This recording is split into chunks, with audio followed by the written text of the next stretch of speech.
राम राम जी। राधे राधे। कैसे हो आप? आज की कहानी बहुत अच्छी है। जरा मैं सुनाती हूँ आपको। एक घर में ना एक चूहा रहता था। वो जो चूहा था घर में हर सामान खाता था। कभी कागज़ कुतर देता था, कभी घर का बढ़िया बढ़िया सामान खाता था, कभी किचन में घुस जाता था खाने के लिए। तो कभी उसको हमेशा अच्छा अच्छा खाने को मिलता था। एक बार है ना, मालिक और मालकिन, जो घर के मालिक मालकिन थे, वो है ना कुछ लेके आए। तो वो चूहा देख के बहुत खुश हुआ कि आहा, आज भी कुछ खाने पीने का मेरे को मिलेगा, सामान ज़रूर कुछ खाने के लिए लेके आए हैं। तो जैसे ही वो रैपर हटाते हैं, उसका कवर जो लेके आते हैं वो सामान, तो उसमें निकलता है पिंजरा।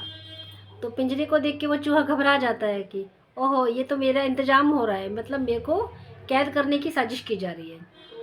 तो वो घर से बाहर भागा भागा जाता है और घर से बाहर जाके अपने दोस्त कबूतर को बोलता है, आज तो मेरा मालिक मेरे लिए पिंजरा लेके आया है। अब ये मुझे बंद करके मार डालेगा या फिर बाहर कहीं छोड़ आएगा।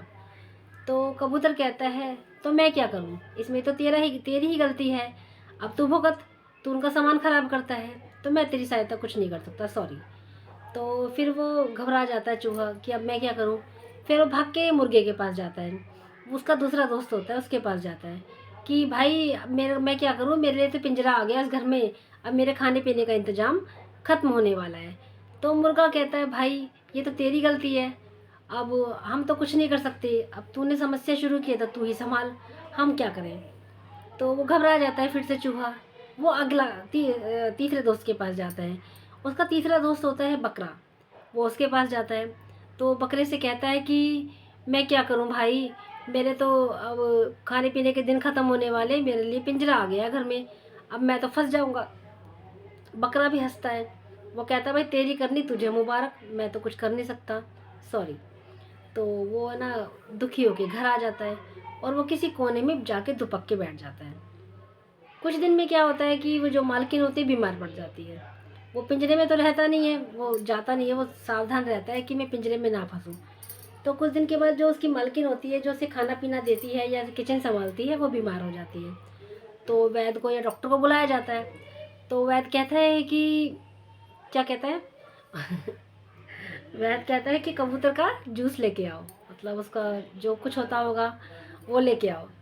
तो वो मालकिन के वो कबूतर जो होता है उसको पकड़ के उसको उसका सूप बना के पिला देते हैं उसको। तो उस कबूतर की ज़िंदगी गई। तो और कुछ दिन के बाद वो कहता है कि डॉक्टर कहता है कि मुर्गे को काट के उसको खिलाओ। तो उसका दूसरा दोस्त भी मर जाता है, उसको मार के पका पको के उस मालकिन को खिला दिया जाता है। फिर थर्ड स्टेप डॉक्टर बोलता है कि बकरे को मार के ना और उसका मांस वास खिलाओ, उसको उसको मालकिन को खिलाओ। तो वो भी हो जाता है। तो इस कहानी में दोस्तों मुझे ये समझ आया, और ये कहानी में होगा भी यही सीख है इस कहानी की, कि अगर कोई हमें मदद के लिए पुकारता है या हेल्प मांगता है, तो ज़रूरी नहीं है कि उसको ही सहायता की ज़रूरत है। कभी ऐसा भी हो सकता है वो बाजी हम पे भी आ सकती है, हम भी परेशान हो सकते हैं। इसलिए अगर कोई सहायता के लिए पुकार करता है, तो कुछ ना हो सके तो उसको हमदर्दी के दो शब्द बोलो, ताकि उसको सुकून मिले। उसको बिल्कुल खदेड़ो मत कि भाई हम कुछ नहीं कर सकते, क्योंकि आज उस पर परेशानी है तो कल हम पे भी हो सकती है। हमें ये सब ध्यान रखना चाहिए।